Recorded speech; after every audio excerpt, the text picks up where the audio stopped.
Wars Celebration is a convention that brings together fans of a galaxy far, far away and offers up incredible experiences that just don't happen anywhere else. No matter what you love about Star Wars or how you like to connect to the movie franchise, you're bound to find something that's going to delight you. I basically spent the entire weekend grinning ear to ear like a fool because I loved everything.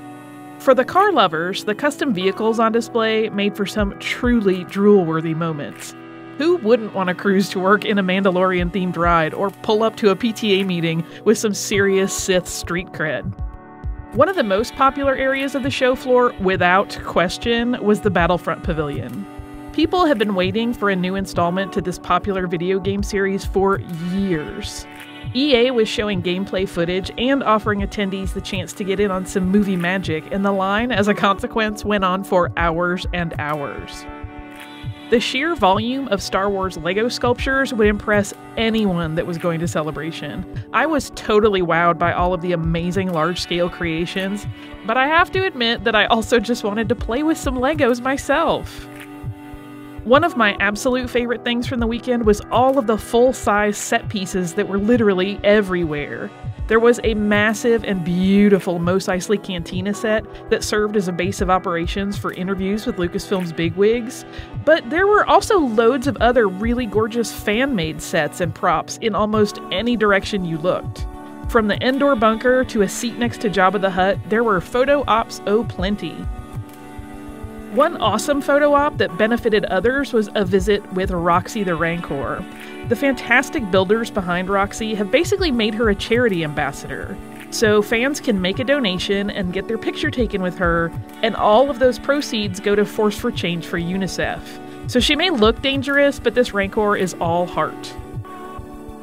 For fans who prefer to relax a bit and engage in Star Wars via tabletop gaming, there is plenty of fun to be had, and I'll confess, I was so busy running around that I never really slowed down to play, but these tables were always busy and everyone that was there seemed to always be having a fabulous time. If you came to the show with a spending budget for souvenirs, there were plenty of vendors willing to sell you just about any Star Wars thing you could possibly think of. Clothing, toys, games, art, accessories, it was all incredibly tempting. I managed to escape without too much damage, though I caved on art more than anything else. Of course, everyone loves droids. I couldn't get enough of them, and I would still be there chatting up droids and their builders if they'd have let me move in. Because I am super excited for new Star Wars films and I love costumes, getting to see the Force Awakens props and costumes exhibit was nothing short of a sublime joy. I got so excited looking at all the details on everything. Nothing, absolutely nothing, gives me nerd goosebumps like a costume exhibit to ogle. Of course, my favorite personal souvenir from the show is my awesome Greedo tattoo.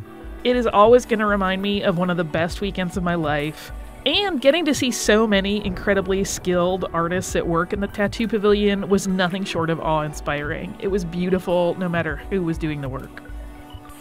Getting to hang out with the staff from Rancho ObiWan and interview Steve Sansweet was another absolute highlight of the show.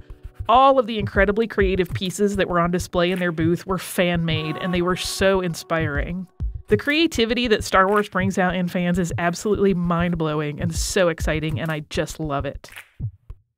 But at the end of the day, there are all of these different disparate pieces that are really cool, but the best part of Star Wars Celebration really is the fans. Fans in costumes, fans going to panels, fans willing to wait in line for the things that get them excited about Star Wars.